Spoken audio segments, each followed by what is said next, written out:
प्रभु यीशु मसीह के जलाली और सामर्थी नाम में आज दिनांक 28 सितंबर दिन गुरुवार को हम आप सब श्रोताओं का हार्दिक स्वागत करते हैं।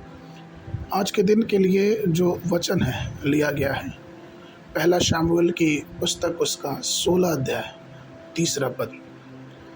वचन कहता है, और यज्ञ पर यश्य को न्योता देना, तब मैं तुझे जता दूंगा कि तुझको क्या करना है, और जिसको मैं तुझे बताऊं उसको मेरी ओर से अभिषेक करना।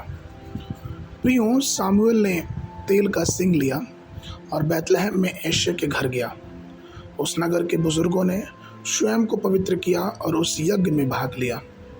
यश्य ने अपने 7 पुत्रों का भी अभिषेक किया और उन्हें बलिदान के लिए आमंत्रित किया, परंतु यहोवा ने उन 7 में से किसी को भी नहीं चुना। पहला शामुएल उसके 16 अध्याय के 11 पद में वचन कहता है कि तब शामुएल ने यिशै से कहा, क्या सब लड़के आ गए?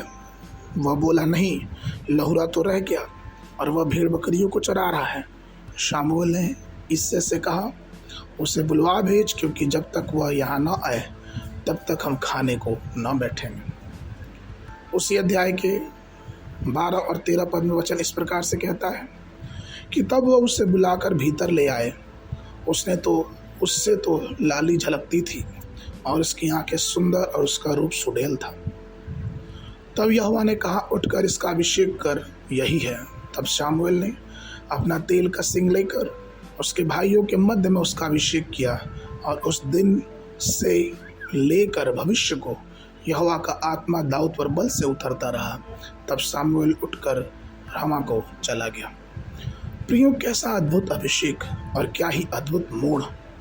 हालांकि दाऊद को अपने ही पिता द्वारा महत्वहीन समझा गया था, फिर भी वो प्रभु को अपना चरवाहा मानता था। जब उसके भाई इस्राएल की सेना में अच्छे पदों पे थे, तब भी दाऊद भेड़ बकरियों की रखवाली करता था। वह परमेश्वर की स्तुति कर रहा था और गा रहा था कि यहोवा मेरा चरवाहा है और मुझे कुछ घटी नहीं होगी। दाऊद का उसके भाइयों और शत्रुओं के सामने और इस्राएल के सभा में अभिषेक किया गया।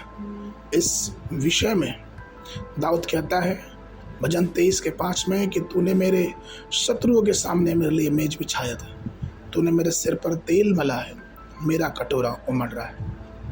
भजन उसके 92 के 10 में दाऊद कहता है, परंतु तूने मेरे सिंग को जंगली बैल के समान ऊंचा किया, ताजे तेल से मेरा अभिषेक किया है। दाऊद में जो अभिषेक था उसने उसे धीरे धीरे ऊपर उठाया और उसे युद्धों में विजय दिलाई। इसलिए तो 2 सामुएल 23 के पहले पद में वचन कहता है, यिशै के पुत्र की यह वाणी है, उस पुरुष की वाणी है जो ऊंचे पर खड़ा किया गया और याकूब के परमेश्वर का अभिषिक्त और इस्राएल का मधुर भजन गाने वाला। प्रियो, ऐसा ही हो सकता है कि हम अपने जीवन में अपने आप को बड़ी दीन और महत्वहीन समझते हो, दूसरों के द्वारा हमारी उपेक्षा की जाती हो और यह समझा जाता हो कि हम किसी काम के नहीं हैं, परंतु प्रभु आपको महिमा में रीति से ऊपर उठाने में समर्थी है। प्रभु कहते हैं यशायाह की पुस्तक उसके 43, 18 और 19 पद में कि अब बीती हुई घटनाओं का स्मरण मत करो, न प्राचीन काल की बातों पर मन लगाओ। देखो, मैं एक नई बात कहता हूँ, वह अभी प्रकट होगी, क्या तुम उससे अनजान रहोगे? मैं जंगल में एक मार्ग बनाऊंगा और निर्जल देश में नदियाँ बहाऊंगा। प्रियो, हमेशा प्रभु पे विश्वास करके उस अद्भुत अभिषेक के लिए जो प्रभु ने हमारे जीवनों पे दिया, जब हमने प्रभु को उद्धारकर्ता ग्रहण किया, आगे बढ़ते रहें। आज के मनन के लिए पहला शामुएल की पुस्तक उसका 2 अध्याय 8 पद।